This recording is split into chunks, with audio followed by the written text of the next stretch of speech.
கொண்டிருப்பது 24 நியூஸ் தமிழ். மேய்ச்சலுக்கு சென்ற ஆடுகள் காணாமல் போனதை கண்டுபிடித்து தருபவர்களுக்கு தக்க சன்மானம் வழங்கப்படும் என ஆட்டின் உரிமையாளர் போஸ்டர் அடித்து ஒட்டியுள்ளார். திருவள்ளூர் மாவட்டம் கடம்பத்தூர் பெந்தகோஸ்தே சர்ச் சேர்வை சேர்ந்தவர் கார்த்திக், வயது 38.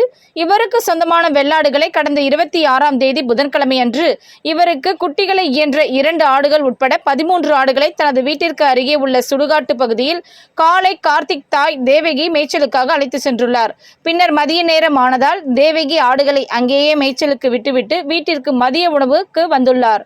மதிய உணவை முடித்த பின் சுடுகாடு பகுதியில் மேய்ந்து கொண்டிருந்த குட்டியை ஈன்ற 2 ஆடுகள் காணாமல் போனதை தொடர்ந்து அதிர்ச்சி அடைந்த அவர் ஆடுகள் தேடியும் கிடைக்காததால் கடம்பத்தூர் காவல் நிலையத்தில் ஆடு கண்டுபிடித்து தர கூறி புகார் செய்தும் ஆட்டின் புகைப்படத்தை வைத்து போஸ்டர் அடித்து ஒட்டி ஆடுகளை கண்டுபிடித்து தருபவர்களுக்கு தக்க சன்மானம் வழங்கப்படும் என போஸ்டர் ஒட்டி உள்ளார்.